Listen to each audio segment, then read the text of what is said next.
அரஃபாவில் துவா செய்யும் பொழுது ஸல்லல்லாஹு துவா செய்தாங்களா, யா அல்லாஹ் உன்னுடைய அடியார்களில் யாராவது இந்த இடத்திற்கு வந்து என் பாவங்கள் மன்னிக்கப்பட வேண்டும் என்று கேட்டால் ரப்பே அவங்க பாவத்தை பூரா மன்னித்து அவர்களை பரிசுத்தப்படுத்த ரப்பேன்னு துவா செய்தாங்க.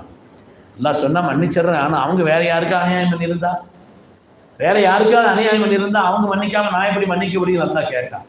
கருணை உருவான காருண்ய வள்ளல் சையதுனா ரவுஃபுர் ரஹீம் ஸல்லல்லாஹு அலைஹி வஸல்லம் ரப்பிட்ட சொன்னாங்களா, யா அல்லாஹ் உன்னுடைய அடியார் அரஃபாவுக்கு வந்துட்டார், அவர் வேற யாருக்காவது அநியாயம் பண்ணியிருந்தா கூட அவருக்கு உன்புறத்திலிருந்து நீ ஏதாவது சன்மானத்தை கொடுத்துருக்க, யாருக்கு அநியாயம் செய்தாரோ அவருக்கு உன்புறத்திலிருந்து ஏதாவது பகரத்தையும் சன்மானத்தையும் கொடுத்து இவர் மன்னிச்சிருக்க.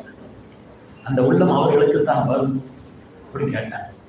அல்லாஹ் தஆலா அந்த துஆவையும் கபூல் செய்தான் என்று வருகிறார். முஸ்தலிஃபாவில் வைத்து அந்த துஆவையும் கபூல் செய்தான் என்று வருகிறார். அதனால நாம் அல்லாஹ்ட்ட வாழ்க்கையில் நம்ம மறந்து